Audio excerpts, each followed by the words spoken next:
Hi, welcome to view point. నిన్న రాత్రి Jaganmohan Reddy లండన్కి jump అనే వార్త చేసిన తర్వాత నుంచి చాలామంది ఫోన్లు చేస్తున్నారు. అంటే వాళ్ళలో కొంతమంది వైసీపీ పేటీఎం బ్యాచ్ కూడా ఉంది. మీ దగ్గర ఆధారాలు ఉన్నాయా?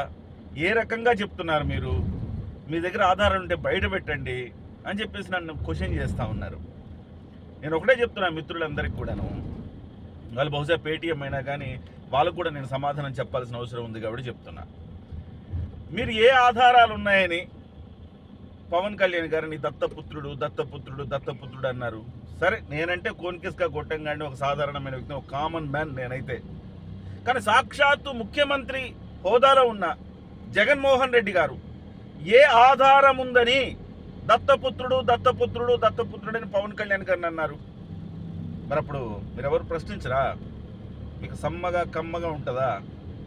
దత్తపుత్రుడు ఏ ఆధారం అండి? దత్తపుత్రుడని కోట్ల రూపాయలు ఆయన సొంత సొమ్ముని దానం చేసే వ్యక్తి ఇవాళ యాడ్స్ చేస్తే సెకండ్లకు కోట్ల రూపాయలు ఛార్జ్ చేయగలిగిన వ్యక్తి ఇవాళ ఆయన సొంత సొమ్ముని ప్రతి సమస్యకి ఆయన ఇస్తూ ఉన్నారు. అలాంటి వ్యక్తిని పట్టుకొని దత్తపుత్రుడు సాక్షాత్తు ముఖ్యమంత్రి హోదాలో ఉన్న జగన్మోహన్ రెడ్డి గారు అన్నప్పుడు ఎక్కడ ఉన్నాయి ఆధారాలు అని అడిగారా?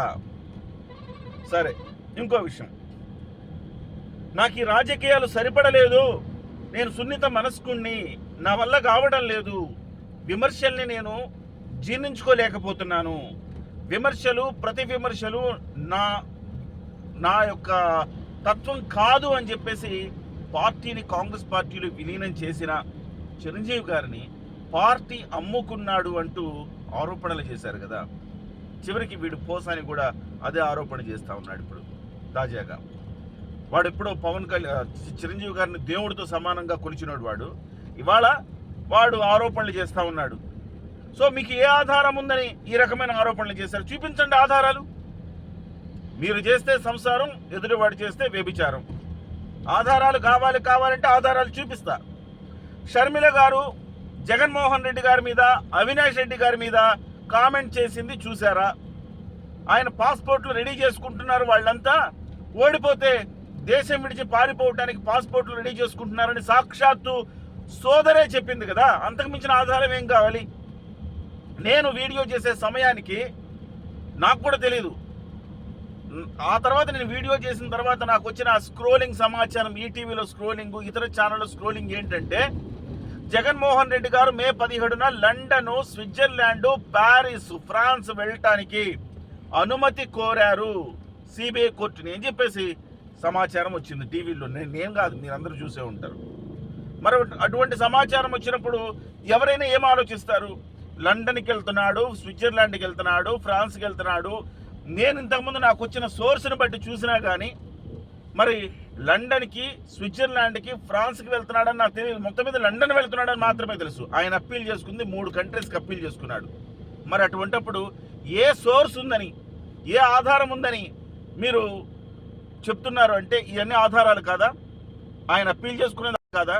షర్మిల గారు చేసిన ఆరోపణ ఆధారం కాదా? నేను కూడా ఇలాంటి స్పెక్యులేషన్ జరుగుతోంది అని చెప్తున్నా. నేను 100% గ్యారంటీడ్ చేసి చెప్పలేదు. నాకు కొన్ని సోర్సెస్ వచ్చాయి.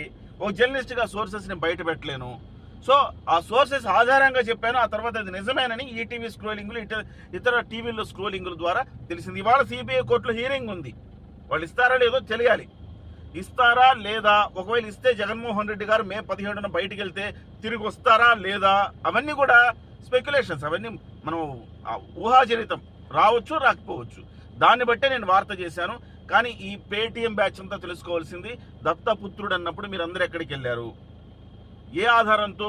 జగన్మోహన్ రెడ్డి గారు స్వయాన ముఖ్యమంత్రి గారు ఆ స్థాయిలో ఉండి, నేను కామన్ మ్యాన్, ఆయన ఒక ముఖ్యమంత్రి స్థాయిలో ఉండి ఆధారరహితంగా చేయొచ్చా?